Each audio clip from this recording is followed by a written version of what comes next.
السلام عليكم ورحمة الله وبركاته. وعليكم السلام ورحمة الله. إن الحمد لله نحمده ونستعينه ونستغفره ونؤمن به ونتوكل عليه ونعوذ بالله من شرور أنفسنا ومن سيئات أعمالنا. من يهده الله فلا مضل له ومن يضلله فلا هادي له. ونشهد أن لا إله إلا الله وحده لا شريك له. ونشهد أن سيدنا وسندنا وحبيبنا وطبيب قلوبنا ومولانا محمدا عبده ورسوله صلى الله تعالى عليه وعلى آله وأصحابه وبارك وسلم تسليما كثيرا الذي أرسله الله تعالى بالحق بشيرا ونذيرا وداعيا إلى الله بإذنه وسراجا وقمرا منيرا. أما بعد فأعوذ بالله من الشيطان الرجيم.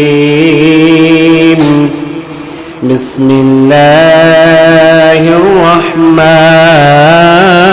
الرحيم. إن الله وملائكته يصلون على النبي يا أيها الذين آمنوا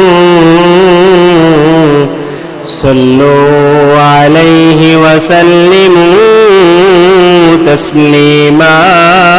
اللهم صل على سيدنا مولانا محمد وعلى آله مولانا আমরা সবাই গুনাহগার গো,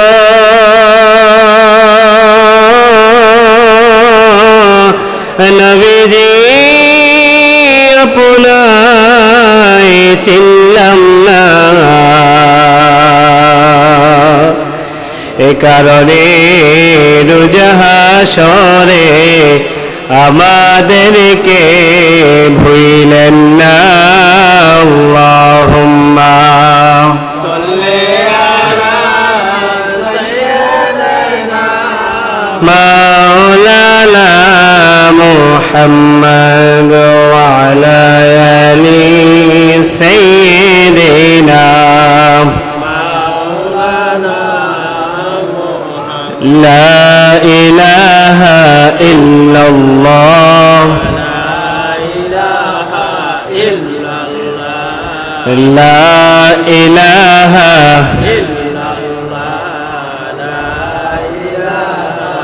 إلا الله لا إله لا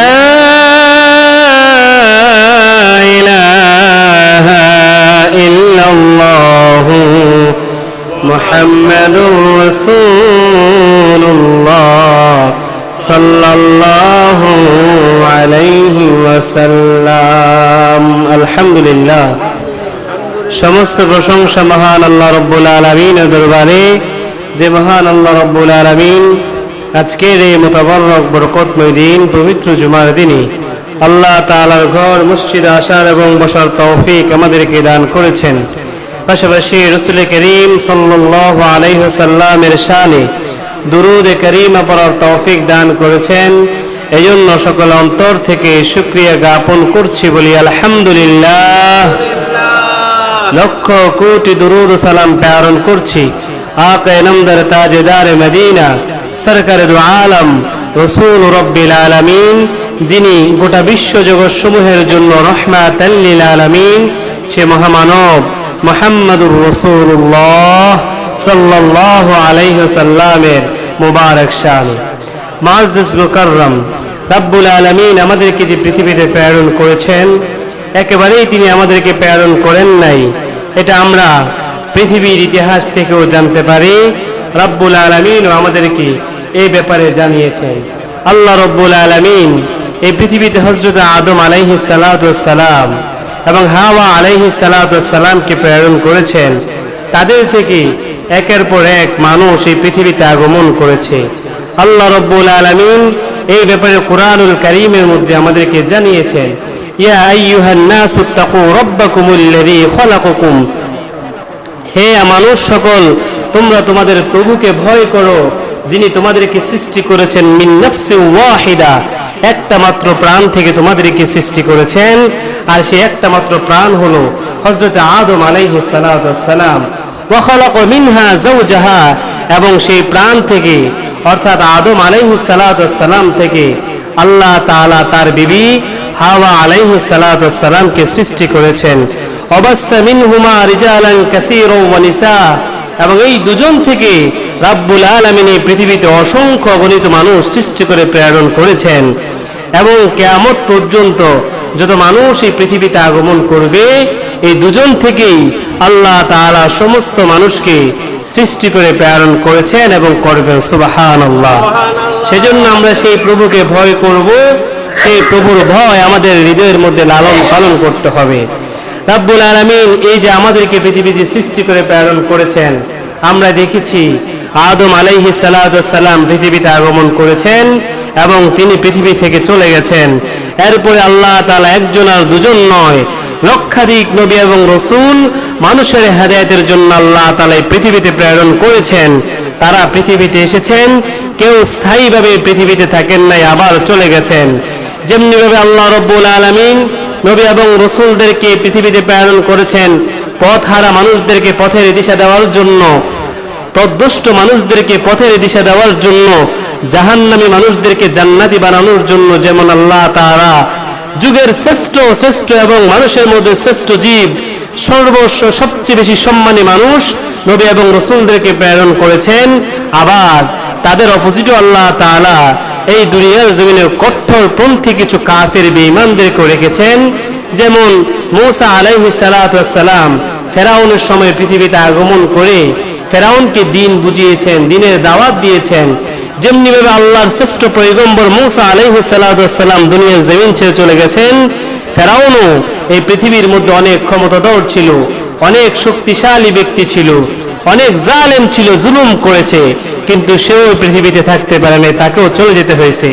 ইব্রাহিম আলাইহিস সালাতু ওয়াস সালাম আল্লাহর খলিল, আল্লাহর বন্ধু, পৃথিবীতে যেমনিভাবে নবী এবং রাসূল হিসেবে আগমন করেছেন, মানুষদেরকে দিনের পথে দাওয়াত দিয়েছেন, তিনি যেমনিভাবে পৃথিবী ছেড়ে চলে গেছেন। তার অপোজিটে নমরুদ ছিল একজন জালেম শাসক, সেও ওই পৃথিবী ছেড়ে দুনিয়ার জমিন ছেড়ে চলে যেতে হয়েছে, তাকেও এই পৃথিবীর মধ্যে, সেও সে পৃথিবীর মধ্যে থাকতে পারে নাই। এমনকি ফেরাউন বলেছিল আনা রব্বুকুমুল আলা, আমি হলাম একজন বড় প্রভু। তিনি ফেরাউন তার প্রজাদেরকে গোলাম হিসেবে রাখতেন এবং প্রজাদেরকে বলতেন, তারা জন্য ফেরাউনকে আল্লাহ মানে সে আল্লাহ দাবি করেছিল, কিন্তু সেও কিন্তু পৃথিবীতে থাকতে পারে নাই। এমনি ভাবে এখনো পর্যন্ত যত মানুষ পৃথিবীতে আসছে এবং কিয়ামত পর্যন্ত যত মানুষ পৃথিবীতে আসবে, কেউ এই পৃথিবীতে কোনোদিন চিরস্থায়ী হিসেবে থাকতে পারবে না। চিরস্থায়ী হিসেবে থাকার জন্য এই পৃথিবীতে কেউ আগমন করে নাই। আমরা যে পৃথিবীতে আগমন করেছি, আমরা একদিন এই পৃথিবী ছেড়ে চলে যাব। এই তো কিছুদিন পূর্বের দিকে যদি তাকাই, আমাদের অনেকের বাবা এই পৃথিবীতে ছিল, কিন্তু আজকে নাই। আমাদের অনেকের দাদা এই পৃথিবীতে ছিল, আজকে নাই। আবার একদিন এমন সময় আসবে আমরা ওই পৃথিবীতে থাকবো না, থাকার জন্য আসি নাই। তো রব্বুল আলামিন আমাদেরকে পৃথিবীতে সৃষ্টি করে প্রেরণ করেছেন, আবার আমরা পৃথিবী ছেড়ে চলে যেতে হবে। রব্বুল আলামিন মৃত্যু সম্পর্কে আমাদেরকে বলেন, ইন্নাল মাউতাল্লাযী তাফিরুনা মিনহু ফাইন্নাহু মুলাকীকুম। মৃত্যু তো এমন একটা জিনিস যেই মৃত্যুর কথা শুনলে সবাই অপছন্দ করে, ভয় পায়। যেমন আল্লাহর হাবিব মুহাম্মদ সাল্লাল্লাহু আলাইহি ওয়াসাল্লাম হাদিসে কারীমার মধ্যে বলেছেন, মান আহাব্বা লিকা আল্লাহ আহাব্বাল্লাহু লিকাহু, যে আল্লাহ তাআলার সাথে সাক্ষাৎ করাকে পছন্দ করে মৃত্যুর মাধ্যমে আল্লাহ রাব্বুল আলামিনও তার সাথে সাক্ষাৎ করাকে পছন্দ করেন। এই যে মৃত্যুর মাধ্যমে আল্লাহ তাআলার সাথে সাক্ষাৎ হওয়ার কথা বলেছেন, তখন ফাকালাত আয়েশা ওয়া বাদু আজওয়াজিহি, আল্লাহর প্রিয় হাবিব মুহাম্মদ সাল্লাল্লাহু আলাইহি ওয়াসাল্লামের বিবি আয়েশা সিদ্দিকা রাদিয়াল্লাহু তাআলা আনহা এবং আল্লাহর হাবিবের কিছু স্ত্রীরা বললেন, ইয়া রাসূলুল্লাহ ইন্না লানাকরাহুল মাউত, মৃত্যু তো এমন জিনিস যে মৃত্যুকে আমরা তো ভয় পাই, মৃত্যুকে কেউ আসলে পছন্দ করে না। কেননা পৃথিবীতে আসার পূর্বে আল্লাহ তাআলা আমাদেরকে জিজ্ঞাসা করেছিলেন, আলাস্তু বিরাব্বিকুম, আমি কি তোমাদের প্রভু নই, আমি কি তোমাদের প্রতিপালক নই? দুনিয়ায় গিয়ে আল্লাহ তাআলার গোলামি আমরা করবো কিনা, এই ব্যাপারে আল্লাহ তাআলা আমাদের কাছে প্রতিশ্রুতিবদ্ধ হয়ে যে প্রতিশ্রুতি আমাদের কাছে নিয়েছিলেন। আমরাও সমস্বরে বলেছিলাম, আল্লাহ বালা, আপনি আমাদের প্রভু, আপনি আমাদের প্রতিপালক। দুনিয়ায় গিয়ে যদি কোনো কারো গোলামি করার জন্য একমাত্র উপযুক্ত যদি কাউকে পাই, তাহলে একমাত্র উপযুক্ত হলেন আপনি। আপনি ছাড়া গোলামি পাওয়ার যোগ্য আর পৃথিবীতে কেউ নাই। তো রব্বুল আলামিনের কাছে বলে বলে আসলেও পৃথিবীতে এসে আমরা মায়ের কোলে যখন এসেছি, তখন মায়ের চেহারার দিকে তাকিয়ে আমাদের কলিজা শান্তি হয়েছে, মায়ের মমতায় পড়েছি, মায়ায় পড়েছি। আমরা বাবার কোলে উঠে বাবার মমতায় পড়েছি, আমার ভাইয়ের মমতায় আমরা পড়েছি, আমার পরিবার পরিজন সমাজ রাষ্ট্র সব কিছুর মায়ায় আমরা পড়েছি। এরপরে আমরা যখন সম্পদ অর্জন করতে শিখলাম, দুনিয়ার ধন সম্পদ দৌলত সব কিছুর মায়ায় আমরা পড়েছি। এই মায়ায়